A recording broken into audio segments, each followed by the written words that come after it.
ഈ പ്രതിരോധം വൈകുന്നു എന്ന ചോദ്യത്തിന് പ്രതിരോധം വൈകി എന്ന് മാത്രമല്ല, ഈ കാര്യങ്ങളിൽ എങ്ങനെ പ്രതികരിക്കണം എന്നതിൽ പോലും വളരെ ഇൻസെൻസിറ്റീവായ പ്രതികരണം വനം മന്ത്രിയുടെ ഭാഗത്തുനിന്ന് തുടർച്ചയായി ഉണ്ടാകുന്നു എന്നുള്ളതാണ്. ഇന്ന് പോലും ഈ കാട്ടുപോത്ത് കുത്തി ഒരാൾ കക്കയത്ത് കൊല്ലപ്പെടുമ്പോൾ, എബ്രഹാം ഇന്ന് മരിക്കുമ്പോൾ, കാട്ടുപോത്ത് കൊന്നിട്ടുള്ള സംഭവം സാധാരണമല്ലല്ലോ എന്നാണ് മന്ത്രി പറയുന്നത്. അപ്പോൾ കാട്ടുപോത്ത് കുത്തുകയും മരിക്കുകയും ചെയ്ത ശേഷമാണ് ഈ പ്രതികരണം വരുന്നത്.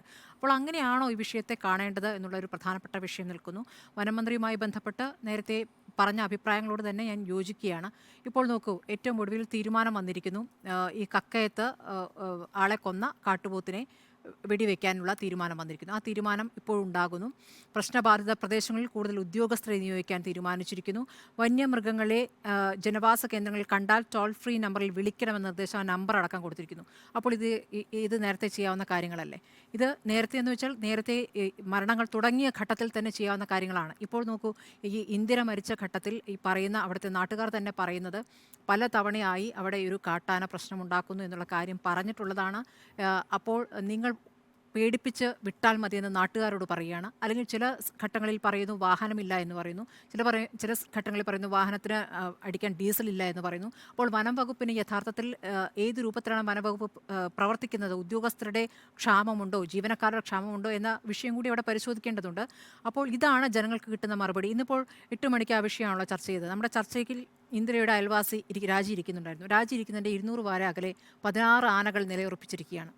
അപ്പോൾ ഇന്ന് പ്രതിപക്ഷ നേതാവ് പറയുന്നുണ്ടെങ്കിൽ ആ പ്രദേശത്തേക്ക് പോകാൻ പറ്റുന്നില്ല, അവിടെ ആനകൾ നിലയുറപ്പിച്ചിരിക്കുന്നു. അപ്പോൾ അത്രത്തോളം ആശങ്കയിലും ഭീഷണിയുമാണ്. നേരത്തെ ഡോക്ടർ അരുൺ പറയുന്നുണ്ടായിരുന്നു, ഇപ്പോൾ ആളുകളുടെ സമയക്രമമൊക്കെ മാറ്റിയിരിക്കുന്നു. പുറത്തേക്ക് പോകുന്ന സമയം പുലർച്ചെ പോകുന്നില്ല, രാത്രി പോകുന്നില്ല. അങ്ങനെയല്ല, ഇന്നലെ രാവിലെ 9 മണിക്കാണ് ഇന്ദിര ആക്രമിക്കപ്പെടുന്നത്. അപ്പോൾ ഇതിനൊന്നും സമയമൊന്നുമില്ല, ഏത് സമയവും ആക്രമിക്കപ്പെടാമെന്നുള്ളൊരു സാഹചര്യം നിൽക്കുന്നു. പിന്നെ എങ്ങനെയുള്ളവരാണ് ഇതിനൊക്കെ ഇരയാകുന്നത് എന്നുള്ള പ്രധാനപ്പെട്ട വിഷയമുണ്ടല്ലോ. ഇന്നിപ്പോൾ മരിച്ച എബ്രഹാം പരമദരിദ്രനാണ്. അവർ താമസിച്ചിരുന്നത് ഒരു വനത്തോടടുത്ത് നിൽക്കുന്ന പ്രദേശത്തായിരുന്നു. അവിടെ ഈ ബുദ്ധിമുട്ട് കാരണം അവിടെ നിന്ന് മാറി പള്ളി പണിതു കൊടുത്തൊരു വീട്ടിലാണ് അവർ താമസിച്ചിരുന്നത്. പക്ഷേ കൃഷിയുമായി ബന്ധപ്പെട്ട ആ പ്രദേശത്തേക്ക് പോകണം. അങ്ങനെ പോയപ്പോഴാണ് ആക്രമണം ഉണ്ടായത്.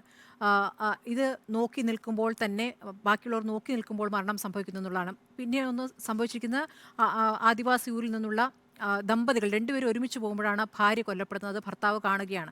ഇതൊക്കെ ഇവർ കൃഷിയിടത്തിൽ പണിയെടുക്കുമ്പോഴൊക്കെയാണ് സംഭവിക്കുന്നത് എന്നുള്ളൊരു പ്രധാനപ്പെട്ട വിഷയം അവിടെ നിൽക്കുന്നു. അപ്പോൾ എന്താണ് ഇതിനകത്ത് ചെയ്യുന്നത്? നമ്മുടെ അയൽ സംസ്ഥാനങ്ങളിൽ മാതൃകാപരമായ പദ്ധതികളുണ്ടോ എന്നൊക്കെ പരിശോധിക്കേണ്ടതുണ്ടല്ലോ. ഇന്ന് തമിഴ്നാടുമായി ബന്ധപ്പെട്ട് പറഞ്ഞു കേൾക്കുന്നത്, അവിടെയും ഈ തരത്തിലുള്ള കാട്ടാന ശല്യം ഉണ്ടായ ഘട്ടത്തിൽ അവിടെ കാട്ടാനയ്ക്ക് കുടിക്കാൻ തടാകം ഉണ്ടാക്കി കൊടുക്കുകയും ഫെൻസിങ് സംവിധാനം നടപ്പാക്കുകയും ചെയ്തു. ഏത് രൂപത്തിലുള്ള ഫെൻസിങ് വേണമെന്നൊക്കെ ഇപ്പോൾ പല സ്ഥലത്തും പല രൂപത്തിലായിരിക്കും വേണ്ടത്, നേരത്തെ ഡോക്ടർ അരുൺ ചൂണ്ടിക്കാണിക്കുകയുണ്ടായി. ഇങ്ങനെയുള്ള സാഹചര്യം നിൽക്കുന്നു. അതുപോലെ തന്നെ നമ്മളെ ആക്രമിക്കുന്ന കാട്ടുമൃഗങ്ങളെ വെടിവെച്ച് കൊല്ലാൻ നിലവിൽ തന്നെ നിയമമുണ്ട്. അതാണ് ഗാഡ്ഗിൽ ആവർത്തിച്ച് പറയുന്നത്, വെടിവെച്ച് കൊല്ലാൻ നിയമമുണ്ട്. പക്ഷേ അത് പ്രയോഗിക്കാൻ ഇവിടെ ഭയപ്പെടുകയാണ്. അല്ലെങ്കിൽ അതിന് പിന്നാലെ ഉണ്ടാകുന്ന നിയമ പോരാട്ടങ്ങൾ അതിൽ നിന്ന് പിന്നാക്കം ഇവരെ നീക്കുകയാണ്. അങ്ങനെ ഒരു സാഹചര്യം അവിടെ നിൽക്കുന്നു. അപ്പോൾ ജനങ്ങളെ സംബന്ധിച്ച് ജീവിക്കാനാകാത്ത, പുറത്തിറങ്ങാൻ പറ്റാത്ത, കുട്ടികൾക്ക് സ്കൂളിൽ പോകാൻ പറ്റാത്ത വല്ലാത്ത സാഹചര്യമുണ്ട്. അതോടൊപ്പം തന്നെ ഇവർക്ക് ആശുപത്രിയിലേക്ക് ഇവരെ കൊണ്ടുപോകാനുള്ള സൗകര്യങ്ങളുമില്ല.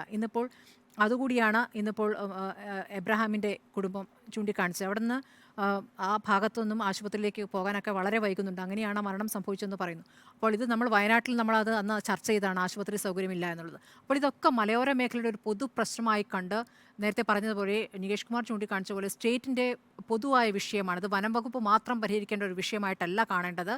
ജനങ്ങളുടെ ജീവനും സ്വത്തിനും സംരക്ഷണം നൽകുക എന്നുള്ള പ്രാഥമികമായ ഉത്തരവാദിത്തം അത് സർക്കാർ ചെയ്യാൻ വൈകും തോറും വലിയ രീതിയിലുള്ള പ്രതിഷേധം ഏതൊക്കെ രൂപത്തിൽ ഇവർ പ്രതികരിക്കുമെന്ന് അറിയാൻ പറ്റാത്തൊരു സാഹചര്യം ഉണ്ടാകുമെന്നുള്ള കാര്യത്തിൽ സംശയമില്ല.